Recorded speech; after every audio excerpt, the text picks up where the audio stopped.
we had a business who was, it was actually an FX environment. So they were doing foreign exchange business. They were taking in prices from some of their liquidity providers, and they were then distributing those out and making decisions to provide prices back to their clients. And the timescales of the trading strategies that they were executing were pretty moderate, but they had a persistent problem with stale prices. And it was very hard for them to try and figure out exactly how, what was causing these stale prices.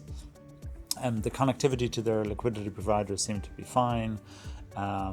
Their network environment seemed to be reasonably clean, and in particular, they had a fairly distributed environment between London and New York. And at a pure network level, the environment was very clean. The latency profile across all of the different network segments was just what you'd expect it to be, but yet they still had this persistent problem with stale prices. And ultimately, by looking at the application level latency as well as the network latency, they were able to quickly identify that in fact there were huge timeouts happening on the transfer of the prices across from London to New York. With Corvil, they were also able to identify that this was not due to any particular problems on the transatlantic link, but there was one network segment in a local area network that the transatlantic connectivity was crossing, where there was a moderate amount of packet loss. Now, in a local area environment, that's typically that's to be expected, and normally it's not a problem at all.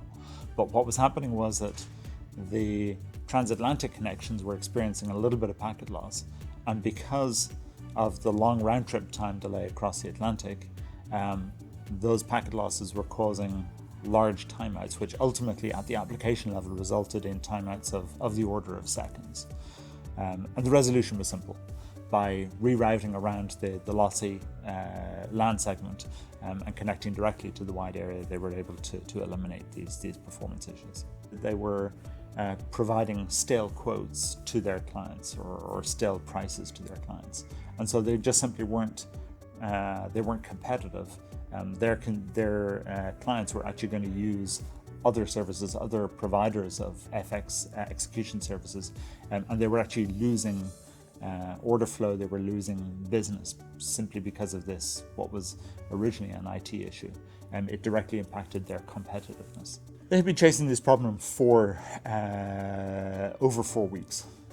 They ultimately, when they brought Corvil in and they were able to use us to inspect actually the fuller picture of how that application was interacting with the network, they were very quickly, we were able to show them that, it's loss on this particular segment, but now they have a Corvil dashboard on their screens in the NOC as well.